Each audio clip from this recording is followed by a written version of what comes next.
All right, good morning, everybody. I'd like to call this meeting of the Maricopa County Planning Commission to order. Everybody could please excuse my voice. We'll start first. If you would like to join me with the Pledge of Allegiance. I pledge allegiance to the flag of the United States of America, and to the republic for which it stands, one nation, and under that. Thank you again. If we could now please have roll call, Rosalie. Chairman Slasher. Here. Vice Chair Mitchell.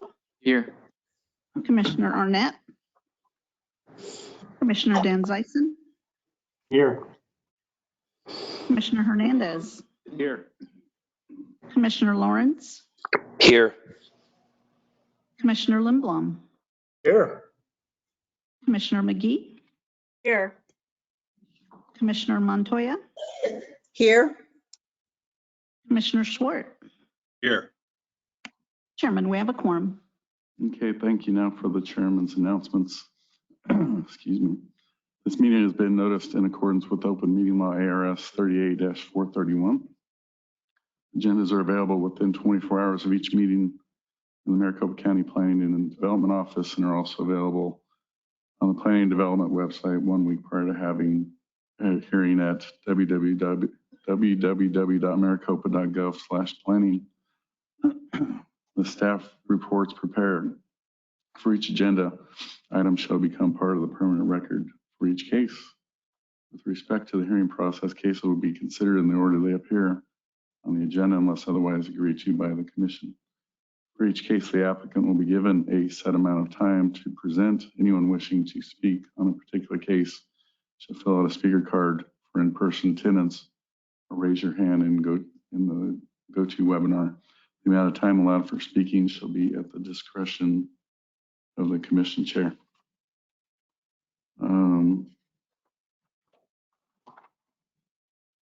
I guess first we're going to move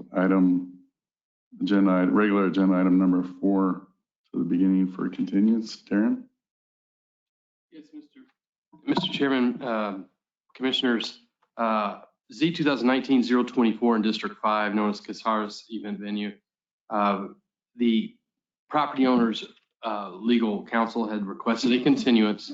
Staff, as the case initiate, concurs and is going to pull this item so it's continued indefinitely. There will be a new public notice prior to any scheduling of the public hearing. Staff has become aware since the publishing of the last staff report of overwhelming neighborhood support, as well as the legal counsel has filed a temporary use permit for upcoming events that will be held on site, assuming temporary use permit approval. Therefore, the items continue indefinitely, no action is necessary. Okay, thank you. Mr. Chairman, Mr. Chairman, this is Commissioner McGee. Yes, go ahead. I wanted to say some things regarding this continuance. I realize that no action is required. However, I am very uncomfortable with us going from revocation of permit to indefinite continuance. I know the last time I'm starting my 3rd year on the commission. The last time we did this, Montandan tractor, it was laid on the table. We haven't seen it since. In the case of Casares, I'm very supportive of small businesses, but I've not seen one instance of compliance in advance of being either made to or forced to. There's been a lot of embedded bad behavior here. So I have some questions about the staff recommendation of indefinite. I'm really, really uncomfortable with that. I don't understand how it might come back to us. And then, I also had some related kind of a conflict of interest questions. I know when I left the legislature, I couldn't lobby for a year. It looks like Mr. Banker has landed with the premier zoning attorney, one of the premier zoning attorneys in the state. Is that a conflict of interest? Hopefully he will help with the Cazares getting into compliance. But I mean, have the neighbors who have been complaining for the last 3 years, have they been notified? Are they in agreement? I do not understand this continuation, and I need some help. Okay, thank you. I know that there are some other moving parts. I don't know that how much we can or can't speak about this on consent, but if you could elaborate a little bit, Darren. Yes, Mr. Chairman, Commissioners, I'll try and be succinct. There's a big difference between this case and Montana Tractor in that staff did not recommend any sort of continuance on the Montana Tractor. That was the commissioner who's no longer on this body that initiated that. Staff was recommending approval, and we have ongoing litigation. We do not have ongoing litigation with the Cazares venue. Their council has committed to only 4 upcoming events. They're filing a temporary use permit that will address those events. If there's neighborhood opposition, it would have to go to the Board of Adjustment for a public hearing. But that is outside of the arena of the special use permit. So assuming no temporary use permit, the facility, to my understanding, will cease and desist, or it will be a zoning violation.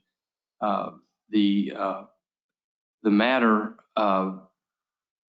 will not operate outside of a temporary use permit unless it complies with the approved special use permit.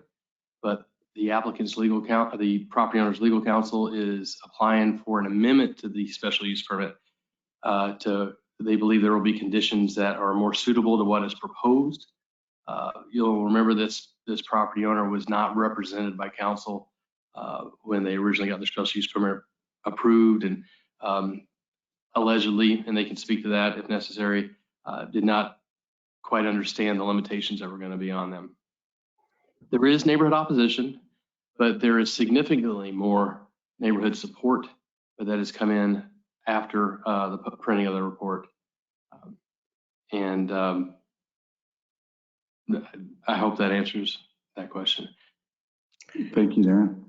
So, Commissioner Chairman, if I may please ask, it would come back to us as a revision to the special use permit? And what is the timing on that? Mr. Chairman, Commissioners, it may come back as an amended special use permit when they have an application ready, or they may cease and desist, or they may operate within the confines of the approved special use permit. But there are 4 proposed events that they've applied for a temporary use permit to accommodate.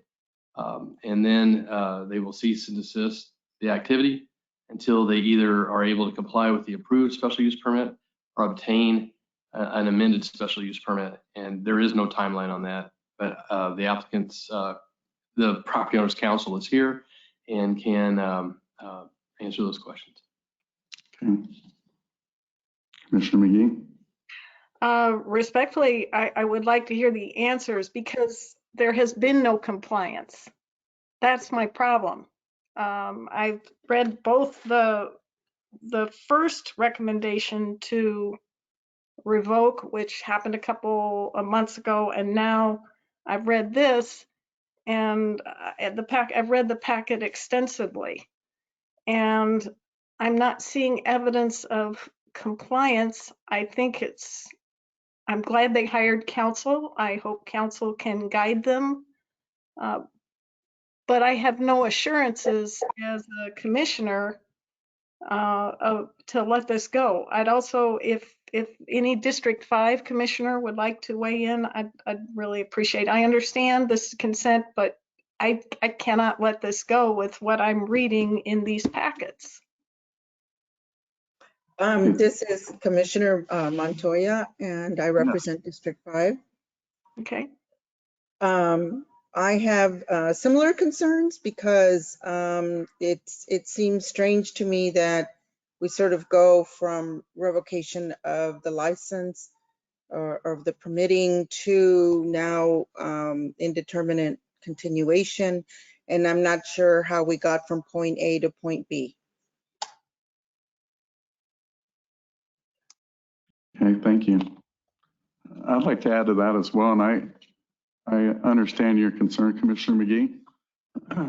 I've served on this commission for, I think this is my 5th year now, and I've studied the staff report as well, and I've not seen one where they've came back with that thoroughness as they did with all the police reports and everything. With that being said, I think that that a continuance is granted here with the statement to the applicant and the applicant's counsel that it was very clear to me by reading the staff report that the county's not messing around and that this applicant needs to follow the rules. If not, they're going to lose their special use permit. But I think it's appropriate for a continuance, and we're not letting them go just by that. Well, and to that end, Mr. Chairman, and thank you, Mr. Chairman and Commissioner Montoya, what I want to ensure that the county has sufficient leverage to enforce, and I don't think an indefinite continuance gets us there. Are there any requirements? Are there any date deadlines that we can put as part of this continuance? In essence, change staff recommendation, or can we do something to ensure that the behaviors that are so problematic end? And I'm not a big permits person, but when it's things like unpermitted construction where you can have structural issues, I've read a lot of things in the packet that give me huge concern, driving over people's property. I'm just not seeing the compliance, and I want to make sure that the county staff has what it needs to put this back on the agenda for revocation if needed. Commissioner McGee, I'm going to ask the applicant, maybe they can respond to your concerns and sort of put you at ease. Thank you, Mr. Chairman, Commissioners. William Lally with Tiffany and Bosco here today representing the Casares family. Good questions, because this is a very unique situation. Rarely have I ever seen a staff-initiated revocation of an SUP. I've actually never been involved in one. So staff's in control of this particular item that's in front of you. And I believe that if there isn't progress soon, the staff could bring this right back.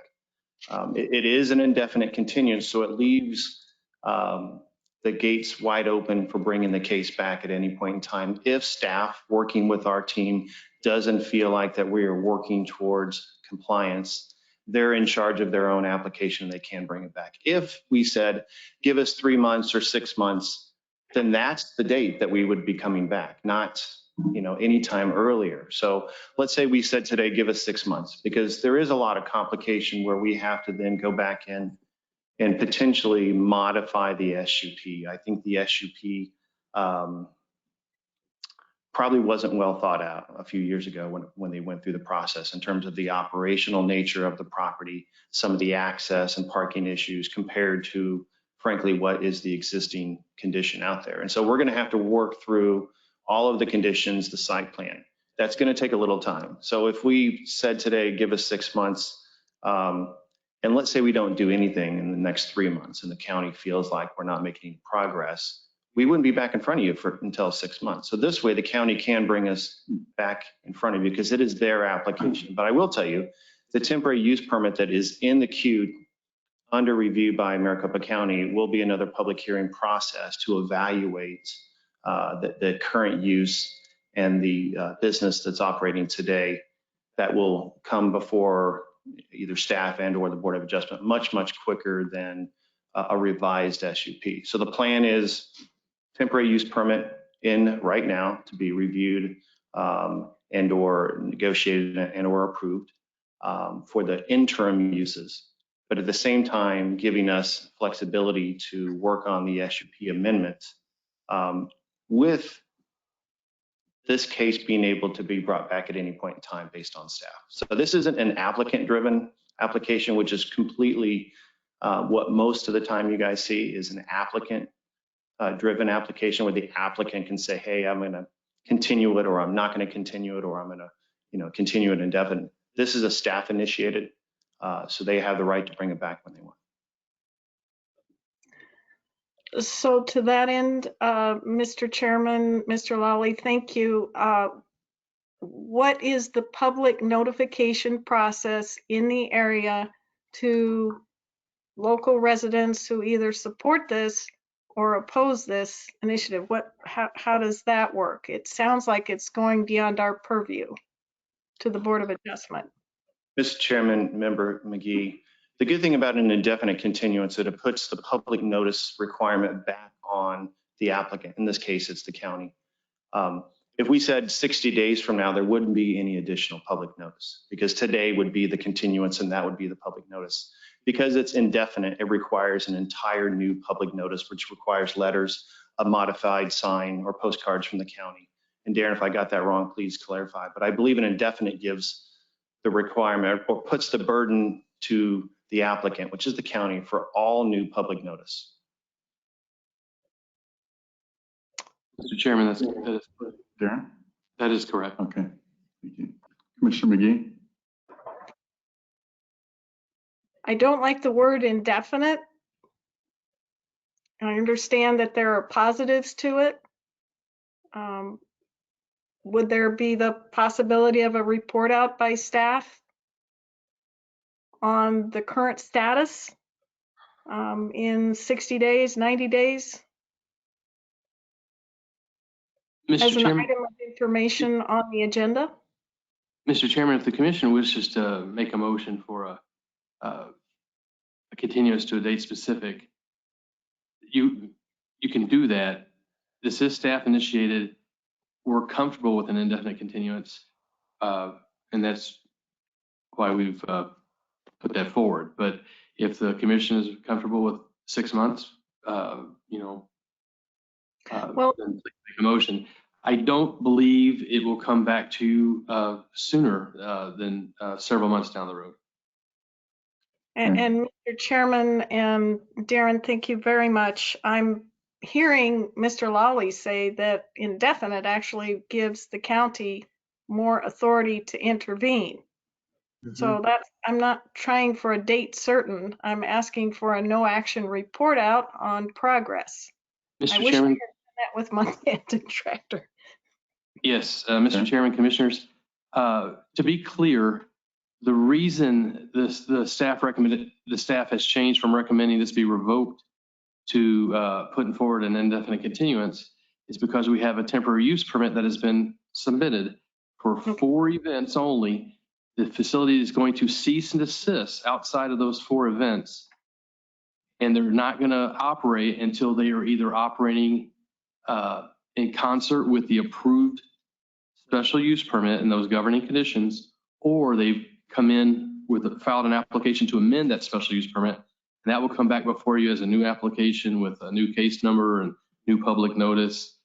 So we're very comfortable with the ability to control 4 specific events and then have them cease and desist operations. And I believe the applicant, I'm sorry, I keep saying the applicant, but since staff has initiated this revocation, the property owner's legal counsel can speak to make sure I'm not misspeaking. 4 events subject of a temporary use permit, and then they will cease and desist. Okay, thank you. Commissioner McGee, you now have County Attorney stirred up and he's at the podium. Thank you, Mr. Chairman. I think some of the language has been confusing, so I'd like to get us back on track. This is not technically a revocation of the SUP. Right now, they do not have an effective SUP because the SUP was conditioned upon them doing certain things, which they have not done. So every event they have held has been a violation, and it is my understanding there is a code violation process going on for this. So understand that. They are applying to staff for a temporary use permit. Under the ordinance, if there's no opposition, that will be granted administratively. If there is opposition, it will go to the Board of Adjustment. If a temporary use permit is issued either by staff or the Board of Adjustment, you no longer have any jurisdiction over this property. They either will meet all of the conditions that were placed on the initial SUP, in which case that SUP will become effective, or they will apply to amend either the SUP or the conditions, at which time you will then acquire jurisdiction. So the reason I think staff is asking that you just take this off your agenda is to see what the Board of Adjustment does. If the Board of Adjustment denies the temporary use permit, we will proceed with a code enforcement action where I will argue to the hearing officer they don't have an SUP because it was conditional, and my record before the hearing officer so far has been pretty good. So there's really no reason for you to keep this if what you would like is for staff to report to you when the temporary use permit has either been issued or denied. I'm sure staff will be happy to do that. But to really continue what we're doing right now, I think adds more confusion to the whole situation. And I 100% respect Commissioner McGee's concerns. They are legitimate, but we are proceeding in a number of areas at the same time. And I hope that clarifies things. Thank you, Darren. Mr. Chairman, if it helps alleviate concerns of the commissioners, we can place an administrative status update report as a business item on the end of a future agenda. Yeah, like in 90 days or something. Yes, sir. Okay. That would be huge. And Mr. Peck, before you go away, could you, for my record, since this is still a new environment for me, clarify conflict of interest in terms of a staff member then going to work for, and God bless him, is there a conflict of interest there in Mr. Banker now assisting with the Casares as opposed to working for the county? Only if he worked specifically on this. Did he? Yes. Okay, well then he needs to not be involved in the process. It doesn't eliminate the firm if they set up what we in the legal business call a Chinese wall. Then it would be okay. I could see Mr. Lally making a successful argument that he never worked on a TUP, so that would be acceptable. And if they choose to come back with a new SUP, we call them amended, but they're really new, that would be a new matter also. So he really would only be involved in a potential conflict if he were working, now that I think of it, I'm not sure how he could be in conflict, because once the SUP is granted, it's granted. Anything that happens after that is a separate incident. He's not an attorney, so he's not controlled by our rules. He's also not an AICP, so he's not controlled by those ethical rules. So it really would be for the firm to decide what is and is not appropriate, because they are controlled by our rules.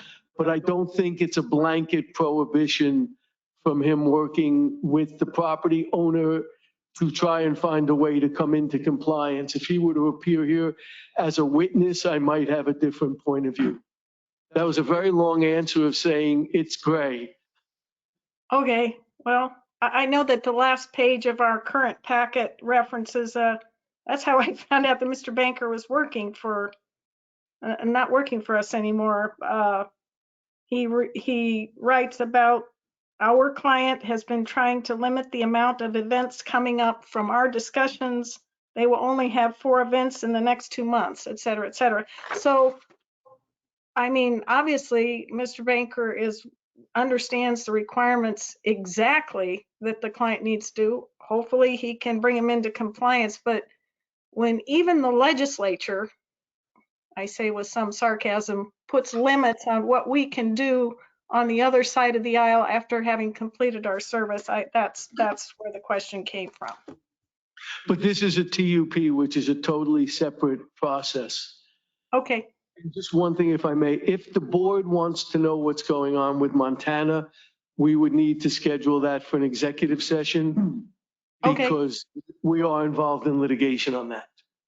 Thank you. All right, thank you. We need to move along now. I'd just like to, before I ask for motion, just make sure that Mr. Lally conveys everything that was discussed here to his clients and do whatever you're supposed to do along the way to make sure your clients follow the rules. Yes, Mr. Chairman, again, Bill Lally for the applicant. We've heard loud and clear today what's required of us. And so we will get to work right away and make sure that we remedy this as quickly as possible. Thank you. Thank you.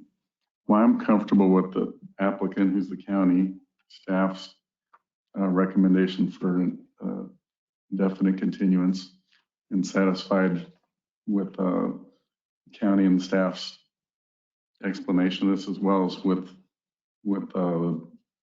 the applicant's, Mr. Lowley's explanation. So with that, I think it's only fair if Commissioner Montoya, it's your district, if you'd like to make a motion. Chairman Slosher, if I'll interrupt, I don't think we need to make a motion unless we're making a motion contrary to the continuing. I think, Yeah. Mr. Chairman and Commissioners, we've painted the public record. We now know what this entails. And there has been a promised administrative update for us in 90 days or when, or prior, whatever works. I am comfortable with it, and I appreciate very much, Mr. Chairman and fellow commissioners, you're working with me on this. Thank you. Absolutely. Thank you. Yeah, there's no action required. Yes, thank you very much. We're going to move on now to the consent agenda. And I believe Vice Chair Mitchell needs to declare conflict. Go ahead. yes, thank you very much. I just wanted to state on the record that I potentially have a conflict related to agenda item number 3. So I'll be recusing myself from, I don't think we're going to likely have discussion on it, but I'll be recusing myself from voting just on item number 3, case Z 2023-013. Thank you, Chairman. It's my understanding we're going to have 2 votes after Darren makes his presentation on number 1 and number 2, and then separately on number 3. Yes, Mr. Chairman, Commissioners, items 1 and 2 are consent. They are CPA 2022-012 and Z 2022-183, known as Harquahala Generating Facility, District 5. It's a comp plan amendment to change the land use plan's designation from rural development area and industrial to utilities, and a corresponding zone change from rural 43 to industrial 2 IUPD. In a portion that rural 43 has an SUP, again, a zone change to industrial 2 IUPD for 361 plus acres at the southwest corner of 491st Avenue and Thomas Road. There's no known opposition. The recommendations are for approval of the CPA and in paragraph 25, approval with subject conditions A through T of the rezoning. And that concludes those consent items. Happy to try and answer any questions. Here, are there any questions or of staff on the consent items? Hearing none, is there anybody on webinar wishing to speak? David? There are no one indicated a need to speak. Okay, I do have one card from the public on agenda item number 3. Lauren Smith, you please come forward. She wishes to speak. Mr. Chairman, sorry to interrupt, but the consent item is only items 1 and 2. If you want to take a vote on those, then we'll proceed with the presentation for 3. All right, I'm not all here today, even more than normal. All right. Chairman Slosser, I'll make a motion to approve items 1 and 2 as presented by staff. Second the motion. I have a motion from Commissioner Lindblom and a second from Commissioner Montoya. Roll call vote, please. Bison, Yes. Commissioner Hernandez, Yes. Commissioner Lawrence, Yes. Commissioner Lindblom, Yes. Commissioner McGee, Yes. Commissioner Montoya, Yes. Commissioner Swart, Yes. Vice Chairman Mitchell, Yes. Chairman Schlosser. Yes. Chairman, that's an approval by a vote of 9-0. All right, thank you. Motion been approved unanimously. On item number 3, what do we need to do now? Darren? Okay. Ms. Smith, would you like to speak? Please state your name and address, or name for the record. My name is Lauren Smith. My address is 9152 East Aspen Avenue, Mesa, 85208. I own the property just south of the proposed project that's going on. And I just have some questions, Mr. Chairman, Commissioners. The notice that I received says that they want to change what they are putting down on the ground as stabilized decomposed granite. Could that be explained to me, please? What exactly is that and how is it going to be laid down? I don't know how much discussion can staff answer that, or since it's on consent? Normally, Chairman Schlosser, normally they would be required to pave with asphalt per I think 11027 of the zoning ordinance. In this case, using decomposed stabilized granite, for one, it cuts down on costs, but it essentially achieves the same effect. There's not going to be any change to in the drainage regulations. Engineering didn't have any concerns. As far as the material itself, I'm not too familiar with it, but to my understanding, there's not going to be any real difference to the parking stables outside of the areas that are proposed to be changed. Okay, thank you. Well, my concern basically is there going to be a bunch of dust now? Because originally I thought they were supposed to put asphalt down. And the stabilized decomposed granite is basically dust, if you will. And are they going to glue it down? Are they going to put water on it and let it dry up again? That's my concern. Okay. Darren? We need to make sure the applicant is online because Okay, I'm sorry, this is what I was pulled off sort of referring consent. to. If it's appropriate for her to ask these questions because we're on consent. Well, my understanding is you've pulled it from consent, so she could ask questions. Oh, okay. But we need to make sure the applicant is online. Chairman, I believe the applicant is online. His name is Ian Lang. Ian Lane? Yes. All right. Well, the I do applicant, have Ian unmuted so he can speak. Ian, would you like to respond? Hey, everyone. Yeah, sorry. I thought I had to raise my hand first in order to speak. So yeah, just to answer kind of the question about what this actually is, it's what we call it is a crushed aggregate rock. I know it kind of sounds that granite kind of seems like it could be all over the place. And I think it'd be best if I could actually show you a picture and how we use it on previous projects, because I'm not exactly an engineer, so I don't want to give you any false information about how it kind of interplays with the wind and everything. But we've had to do a couple other projects in Tucson, and also we did one in Waddell where we actually use this. So if I could actually maybe get some contact information over to me, I can actually send you kind of a brief overview of kind of how that is played with the neighborhood and kind of how the rock plays with each other. And essentially, in the end, the rock is kind of crushed down. It's all crushed down during construction. And it's essentially like pavement, except it's with rock. So it's not loose. And the reason why we do this is because it's not really high traffic volume all around the site. And with where we do actually have high traffic volume, we're actually going to have asphalt, which will be in the ADA stalls in the area around the modular building where people will go to ask, I guess, general questions for the on-site workers. So I hope that answered your question, but I would also think it would be helpful if I can maybe send you some stuff through email or a call where it actually shows kind of the previous projects that we've done that has a crushed aggregate rock. Yes, please, that would be appreciated. Maybe you can talk to Awesome. staff and they can hook you up with the applicant. Okay. Did you have anything else? Or was that... I appreciate. No, thank you. Okay, thank you for coming all the way down here. We really appreciate it. Thank you. For your input and your concern.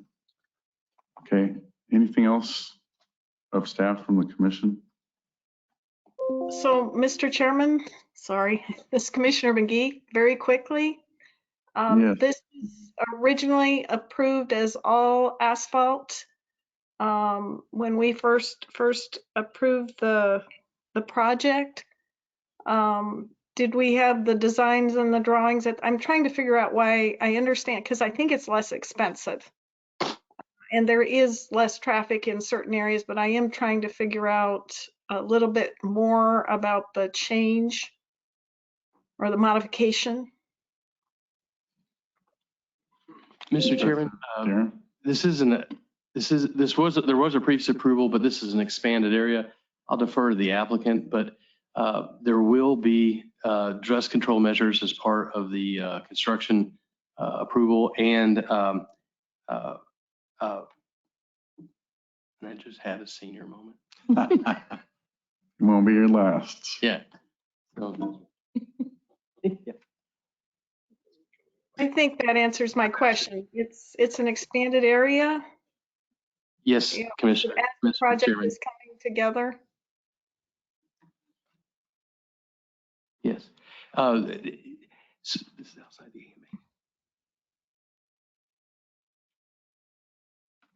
AMA. Right.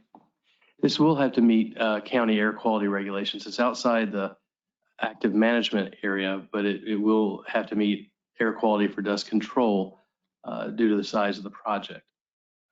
But they are expanding the project, and I believe the only paving in the original approval is on drive aisles. Thank you. Thank you. I just wanted to clarify. But the applicant is online and can further expand on that. Okay, I think you satisfied Commissioner McGee's concerns. All right, anything else from the commission? With that, I'm going to close the public forum. Any further discussion from the commission?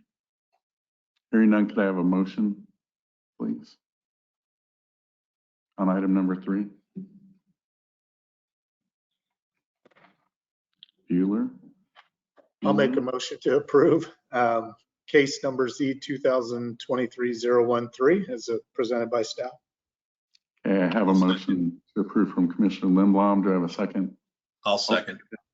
A second from Commissioner Hernandez. Roll call vote, please.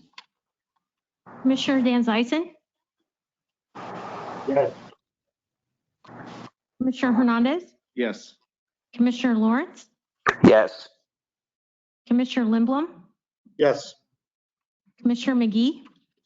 Yes. Commissioner Montoya? Yes. Commissioner Swart? Yes. And Chairman Schlosser? Yes. Chairman, we have an approval. Okay. All right, thank you. Are there any other matters from staff?